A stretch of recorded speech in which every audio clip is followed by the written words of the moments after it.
Et c'est une belle occasion pour célébrer un baptême. Parce que, comme ça a déjà été dit aussi, le baptême fait partie de la mission qui a été confiée à l'Église.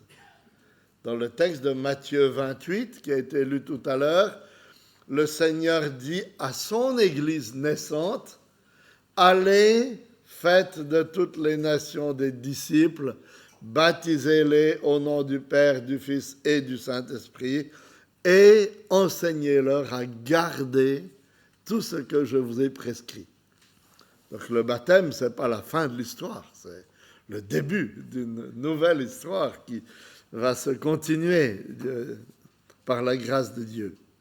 Et peut-être que certains d'entre vous se demandent qu'est-ce qu'un baptême chrétien et d'où vient cette idée apparemment un peu farfelue de se faire plonger dans l'eau devant tout le monde. Encore dans sa baignoire, dans la piscine du jardin, mais là, devant tout le monde, un dimanche matin. C'est pourquoi j'ai choisi ce texte de 2 Corinthiens chapitre 5, versets 17 à 21, pour que nous puissions réfléchir ensemble pourquoi notre sœur Gaëlle, c'est elle aujourd'hui, ça peut être quelqu'un d'autre un autre jour, décide de se faire baptiser. Et j'aimerais commencer avec une question qui s'adresse à chacun d'entre nous. Avec qui est-ce que vous devez être réconciliés ce matin? Si j'allais dans les rues de Carcassonne et que je fasse un micro-trottoir, un sondage, et qu'en croisant les gens, je leur dise « Avec qui est-ce que vous devez être réconciliés ?» Qu'est-ce qu'ils répondraient? Ma belle-mère, sans doute, pour un certain nombre, mon frère, mes parents, mon conjoint, mon voisin insupportable qui met la musique à fond dans son jardin, ma collègue, etc. Mais est-ce que c'est tout? Qui aurait pensé à répondre avec Dieu? Cette réponse est presque totalement oubliée de nos contemporains. Comme Gaëlle l'a dit pendant longtemps, elle n'aurait surtout pas pensé à dire « j'avais besoin d'être réconcilié avec Dieu », puisqu'il n'existe pas. On n'a pas besoin d'être réconcilié avec quelqu'un qui n'existe pas. Et les seules fois où ce Dieu qui n'existe pas réapparaît et où on se réfère à lui, c'est lorsqu'on cherche quelqu'un à blâmer, n'est-ce pas? Qu'il y a une catastrophe dans nos vies, quand un malheur nous arrive, qu'est-ce qu'on dit? Qu'est-ce que j'ai fait au bon Dieu pour une chose comme ça m'arrive? C'est quand même bizarre, ça, non? Dieu n'existe pas, mais quand on a un problème, c'est lui le responsable. C'est un peu facile, n'est-ce pas? Pourtant, dans le texte que nous venons de lire, qu'est-ce que l'apôtre Paul nous apprend? Il nous dit que les chrétiens, l'Église comme celle-ci, mais qui se trouve aussi ailleurs en France et dans le monde, ont reçu une mission particulière de Dieu. Ils sont les ambassadeurs de Dieu sur cette terre. Dieu qui les a envoyés leur donne un message pressant à transmettre de sa part au monde entier, lequel, on le trouve au milieu du verset 20 ici, « Nous vous en supplions, au nom de Jésus, soyez réconciliés avec Dieu. » Et ce jour anniversaire pour votre Église, c'est une occasion de vous rappeler que vous êtes, en tant qu'Église, les ambassadeurs de Dieu dans cette région, dans cette ville de Carcassonne, mais dans toute cette région, et que votre responsabilité, toute particulière, est d'appeler les gens à être réconciliés avec Dieu. Et la question la plus importante que vous puissiez vous poser aujourd'hui et que vous devez vous poser, c'est: suis-je réconcilié avec Dieu? Est-ce que je suis, moi, individuellement, réconcilié avec Dieu?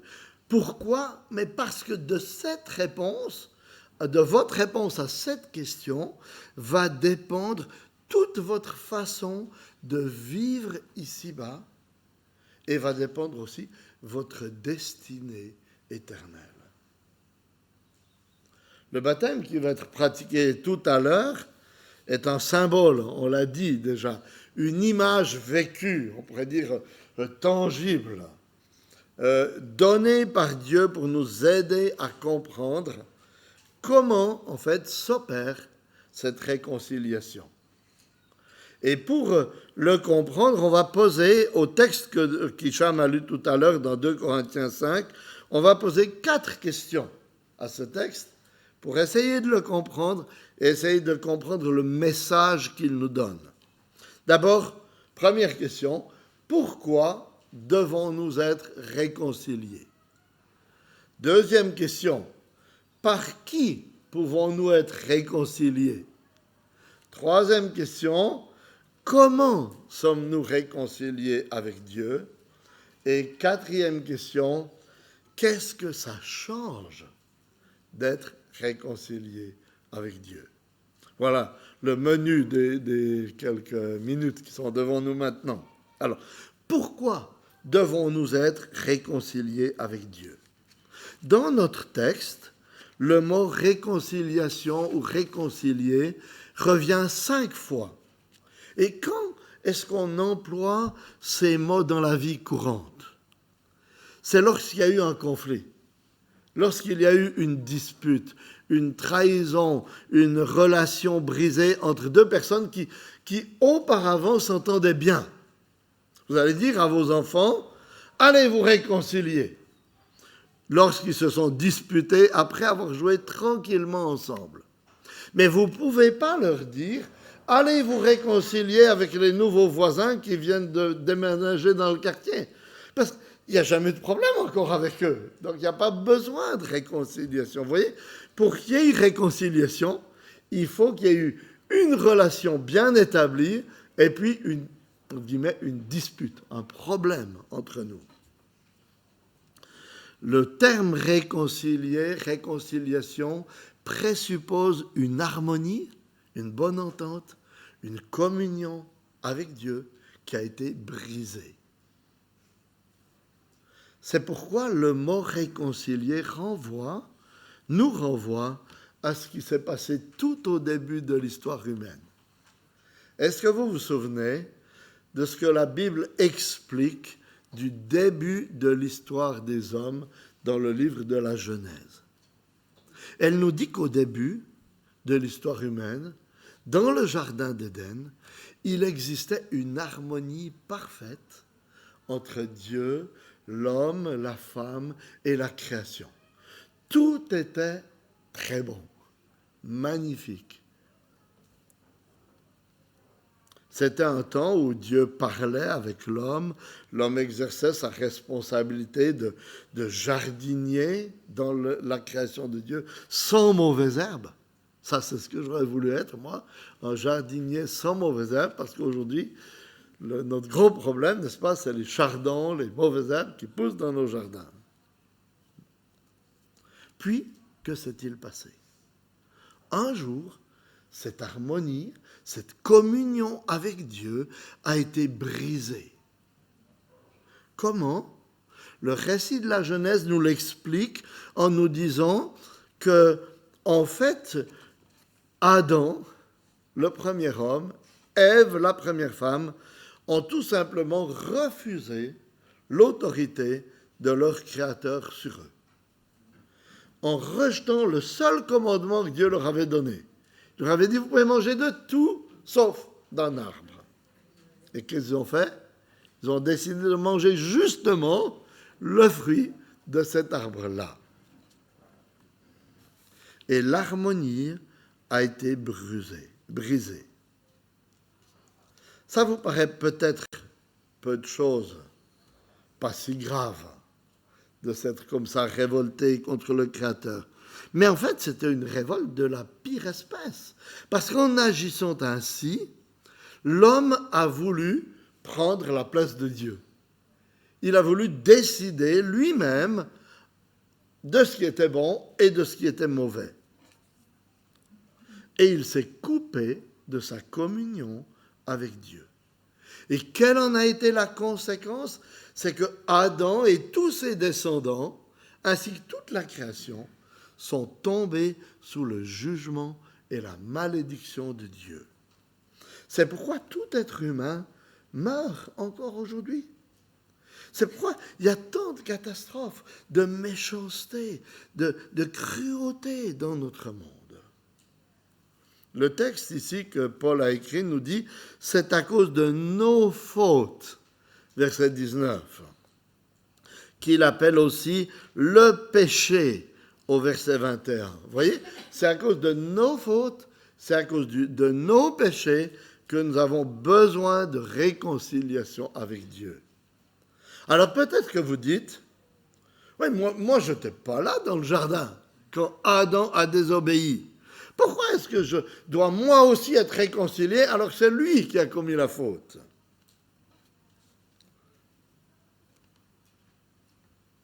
Pour le savoir, réfléchissez à la façon dont vous vivez.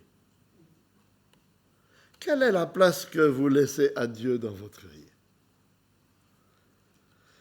Quelle place sa parole occupe dans vos prises de décision? Insignifiante? Inexistante? Ainsi, comme Adam, en fait, vous démontrez par vos actes que vous ne voulez pas de Dieu et que vous désirez vivre selon vos propres lois, à votre guise. Et c'est ça que la Bible appelle le péché. C'est pas forcément d'être un criminel, c'est de vouloir vivre comme si Dieu n'existait pas, ou comme s'il n'avait rien à me dire. Et c'est ce péché qui produit un état d'irréconciliation entre vous et Dieu, entre toi et Dieu.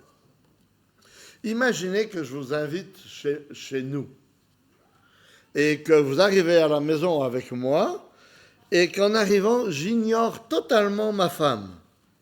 Que je ne sois pas méchant avec elle, mais simplement que je vive comme si elle n'existait pas.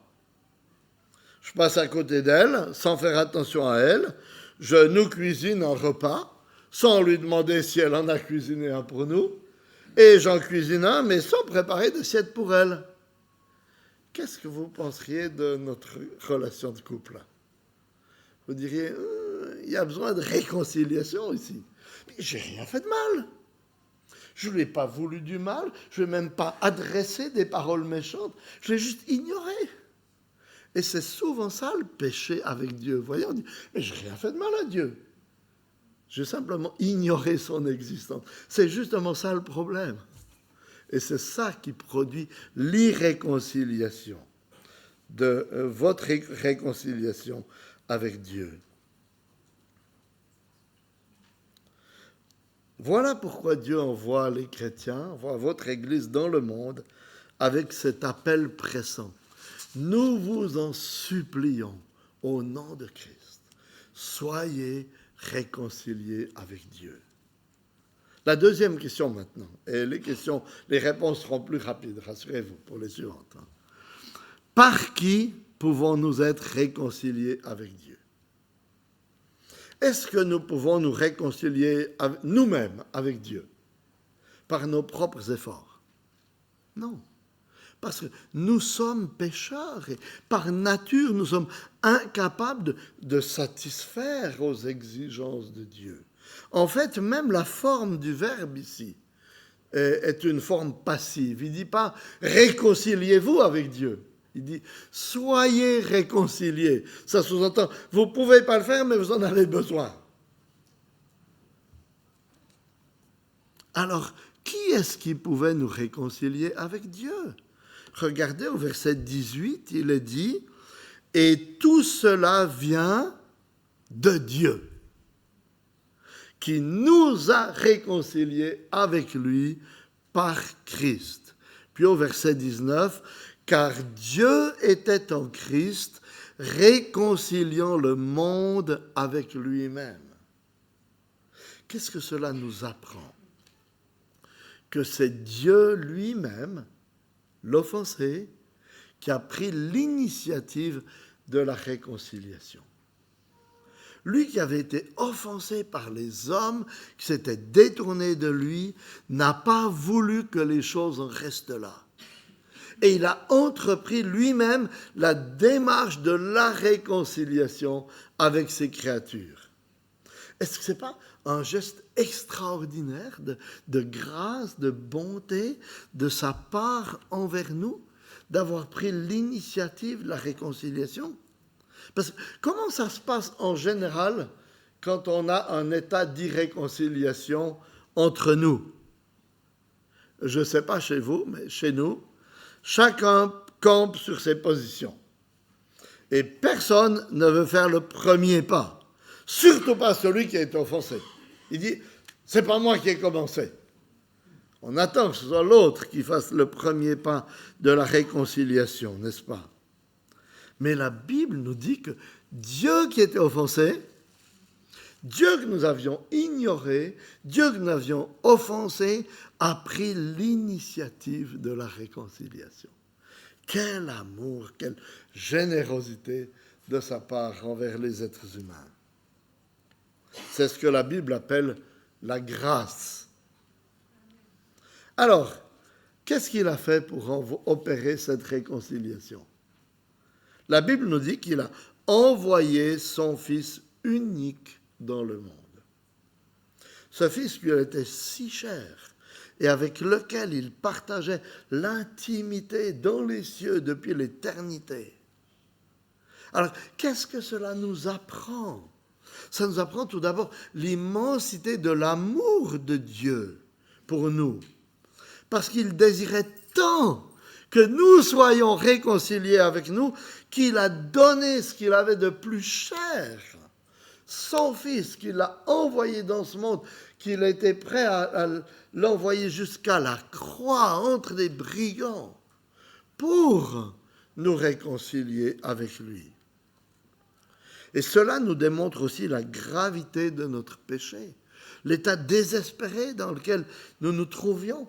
Parce qu'il n'y avait pas d'autre moyen plus soft, plus facile, par lequel Dieu aurait pu nous réconcilier avec lui, pour régler le problème de la réconciliation. Il a fallu que Jésus accepte de supporter cet abaissement pour venir à notre secours. Quel amour, quelle générosité de sa part. Mais comment s'y est-il pris pour réussir dans cette entreprise? C'est là notre troisième question. Comment sommes-nous réconciliés avec Dieu? Comment est-ce qu'un Dieu saint, un Dieu parfait et sans péché pouvait accepter des êtres pécheurs comme nous en sa présence?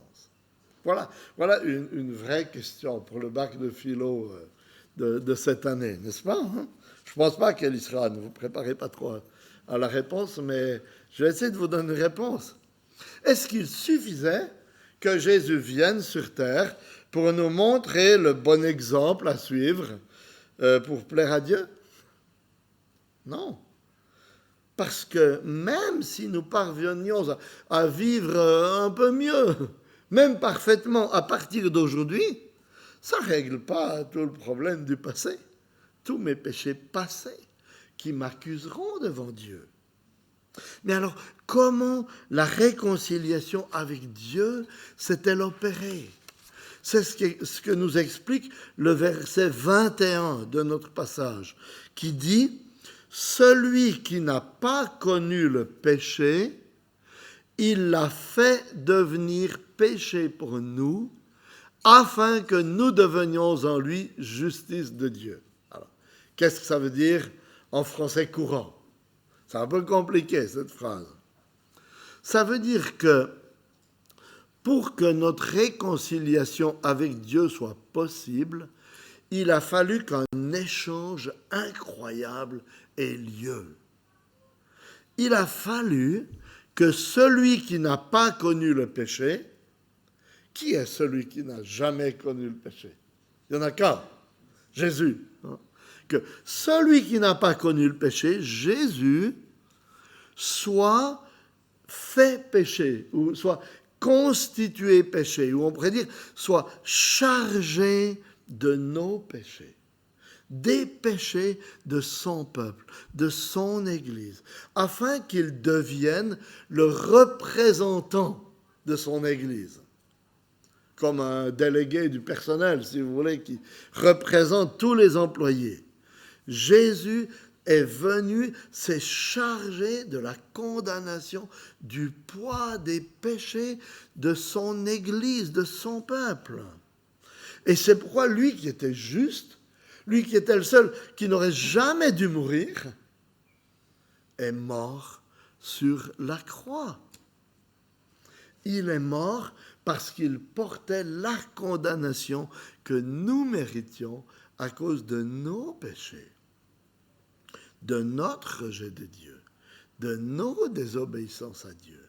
C'est pourquoi l'apôtre Pierre peut dire que Jésus a porté nos péchés en son corps sur le bois.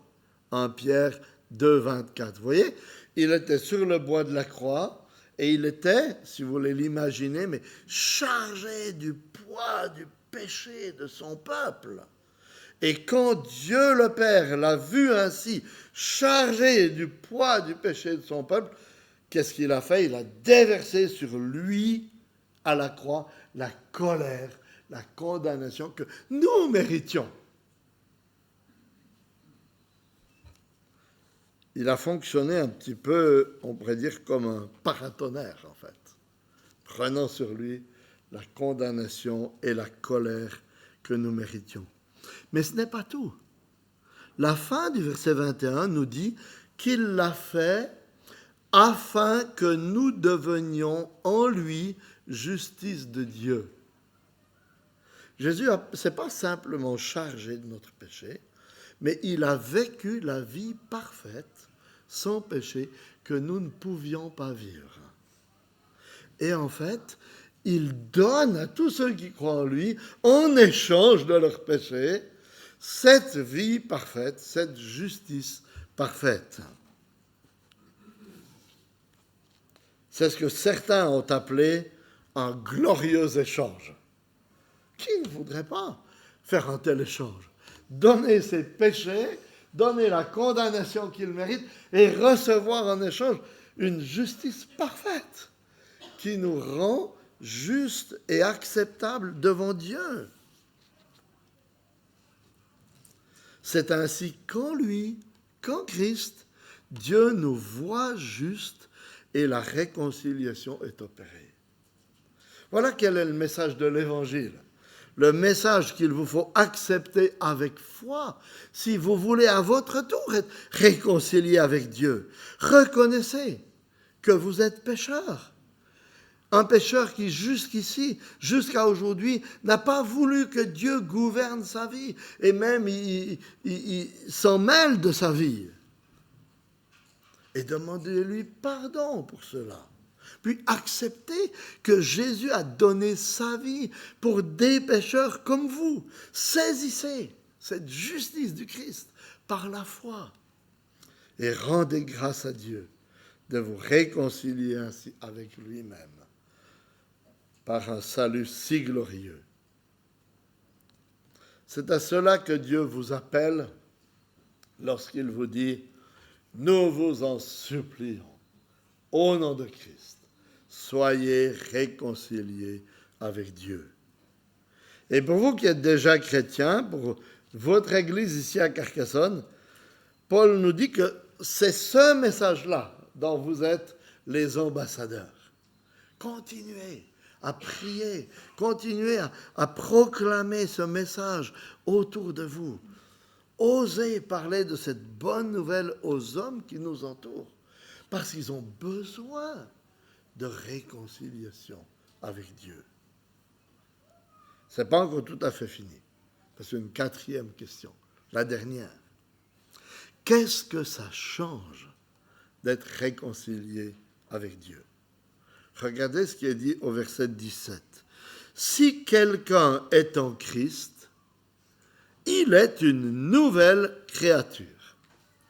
Les choses anciennes sont passées, voici toutes choses sont devenues nouvelles.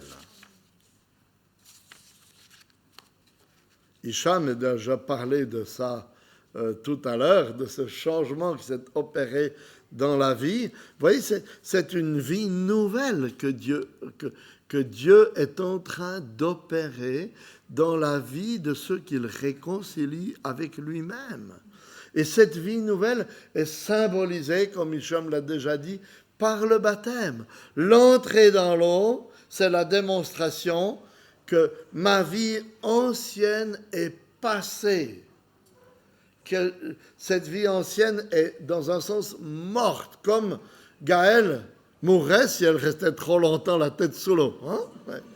Et puis, la vie nouvelle, lorsque je sors de l'eau, est le symbole de cette vie nouvelle que Dieu m'a donnée.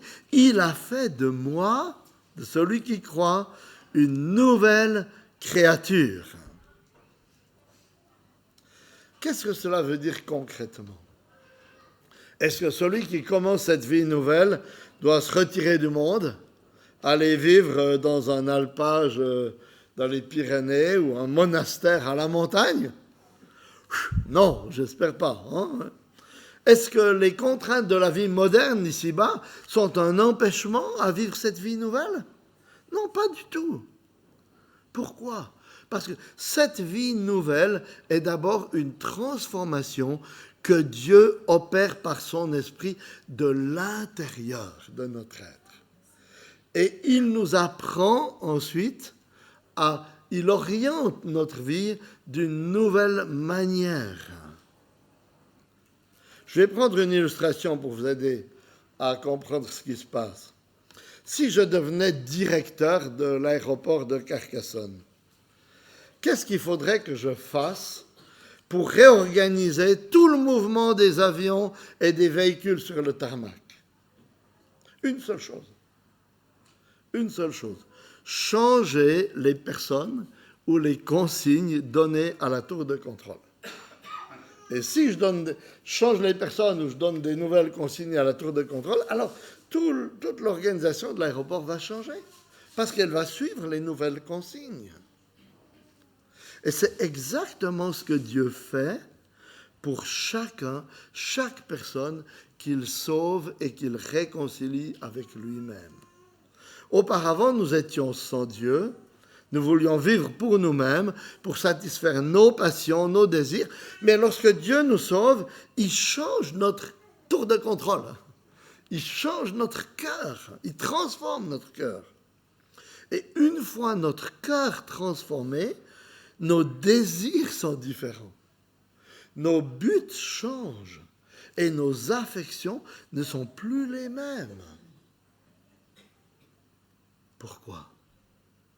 Mais parce que Dieu a fait de nous une nouvelle créature, de nouvelles créatures qui prennent plaisir à ce que Dieu aime et qui désirent vivre pour sa gloire. Voilà d'où vient le changement opéré par Dieu dans la vie d'un chrétien et qui vous surprend peut-être. Parce que tout à coup, il se met à aimer des choses qu'il haïssait auparavant, à obéir à ce qu'il détestait, à se réjouir de ce qu'il laissait totalement indifférent auparavant. Il aimait faire la grasse matinée le dimanche matin, ou aller au marché, ou à la plage. Voilà, maintenant, il s'enferme dans une salle de culte tous les dimanches. C'est pas logique, ça. D'où ça vient, ce changement? C'est parce que Dieu a changé son cœur et le cœur a des nouveaux désirs. Ainsi, vous voyez, l'Évangile vous propose beaucoup plus qu'une morale, beaucoup plus qu'une sorte de coaching d'amélioration personnelle. L'Évangile vous annonce un changement de cœur, un changement de vie. En vous approchant du Christ dans la repentance et la foi, il vous accordera une vie radicalement nouvelle. Alors attention, ça ne veut pas forcément dire facile.